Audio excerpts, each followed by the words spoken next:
These days, in our own time, people love to listen to men of God, who we call prophets. People like to go and see prophets of these days because they want to have them say something to them. Something good. Something good. And we know that these days to prophets, those who call themselves prophets, they speak things that you want to hear. They tell you good things of how Christianity is, that you have to be rich, no problem, no suffering. But in the time of Isaiah, the first reading tells us, one profession that was not popular was the profession of being a prophet. If you were a prophet in the time of Isaiah, it wasn't a pleasant thing. Because the prophet had a duty to speak what God wanted his people to hear, and not what he himself wanted the people to hear. Unfortunately, these days, it is the other way around. Men of God speak what the people want to hear. They are afraid to say the truth. They are afraid to say it as it is, because of some gains to have in return.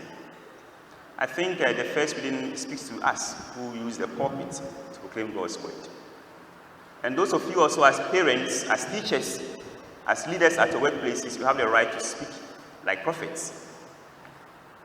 But when Isaiah was preaching in his own times in Jerusalem, we are told that he preached for 60 years of his life. In the beginning, he was very popular because as a young prophet, everybody loved him. But as he grew in age and in ministry, was speaking as God wanted him to speak, men disliked him. He wasn't popular at all. So if you read the whole book of Isaiah, you come to realize that it is a book that has two parts. One part speaks of difficulty, challenges, of problems ahead, and the other part speaks of consolation, hope, that there is hope in the end. You know, the section that we read today, chapter 50, is from the second section where it speaks about hope and consolation. Because in this chapter 50 that we read, the first few verses will tell us of a woman, who decided to take life into her own hands, into his own hands. Somebody who said, for me, God, you can't take care of me, I'll take care of myself. That was the picture. And then, now the second half of this chapter 50 that we read again, which was read to us, now comes another woman and a man who says, for me, my life is in the hands of God. Let his will be done. My dear friend, these are the two ways of life.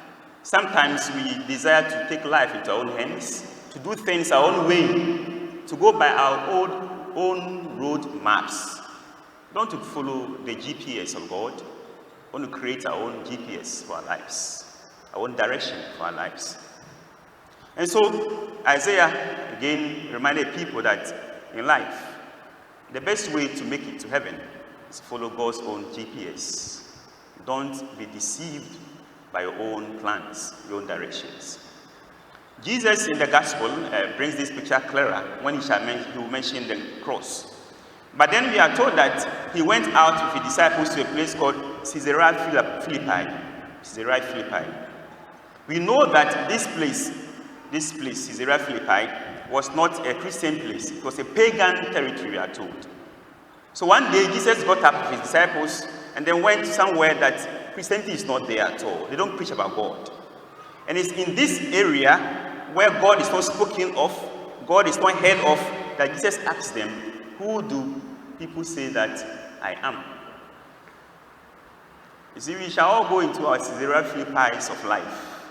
Moments where we feel that God is absent. Sickness is one of those. Sometimes not getting a partner to marry is one of the Caesarea Philippi of your life.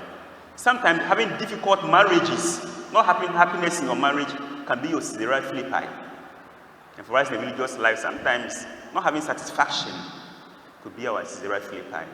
It is in this moment that Jesus is asking you, my sister, my brother, my child, my daughter, my son, who do people say that I am?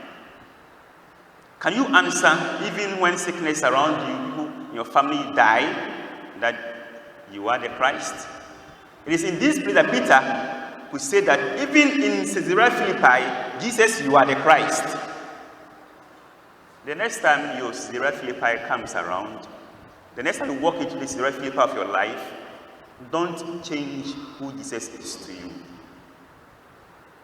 If he's Christ to you today, here, in good times, let it be Christ to you even in difficult moments.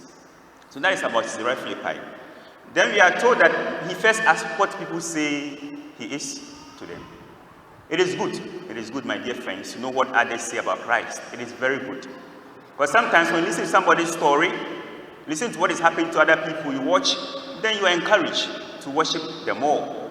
Because those issues, challenges, even happy moments of others' life can be encouragement to you.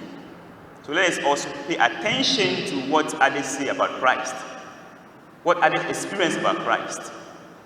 But there's something more. He asked them, but who do you say that I am? That is what is the crux of the matter. It is a 70% for the 100%. Yes, who do others say? 30%. But you can't score an exams if you have 30%.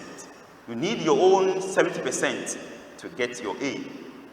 So Jesus puts a question to us again. Some of us have been Christian for 30 years, 5 years, 50 years. Who do you say Jesus is? Who do you say Jesus is? Just one sentence.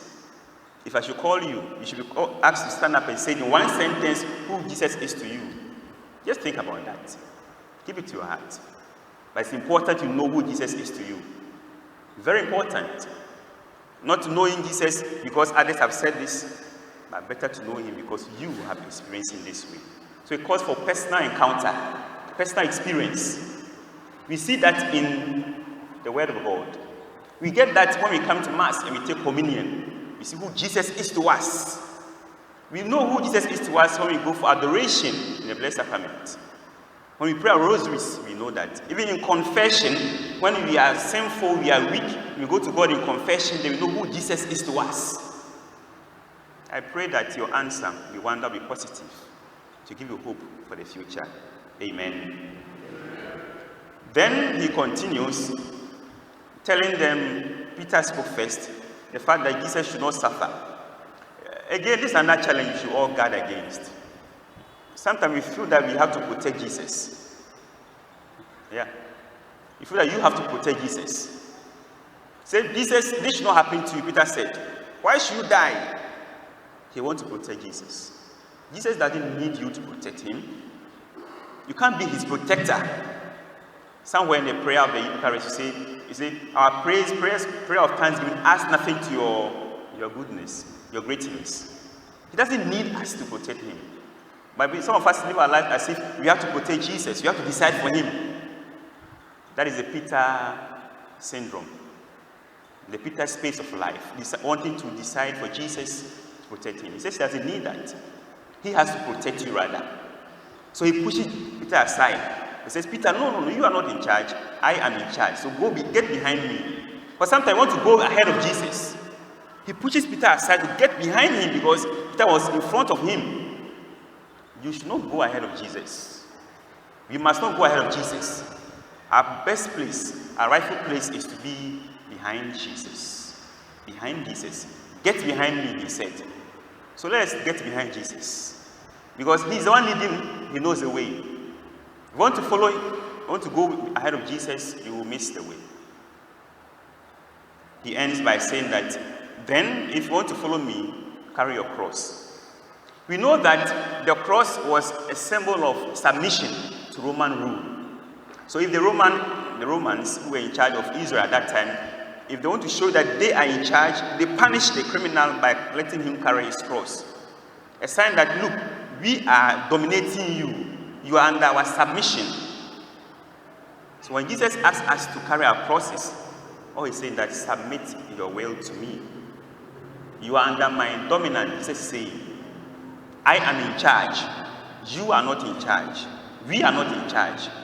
We are carrying our cross because we are under the dominance, the submission of Jesus. That is the right spectacle of life. To see yourself under God's spectacles.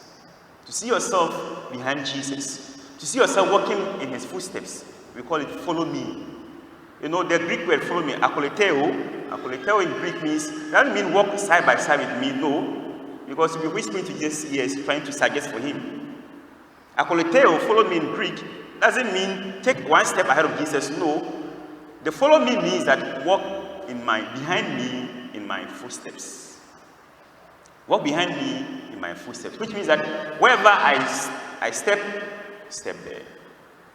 I pray that we shall follow Jesus in his footsteps, because it's the sure way to the end. He sees the end from the beginning. May Jesus help us to carry our cross of happiness, our cross of difficulties, above all. When times and difficult moments comes our way, let's know to submit everything under his rule. Amen.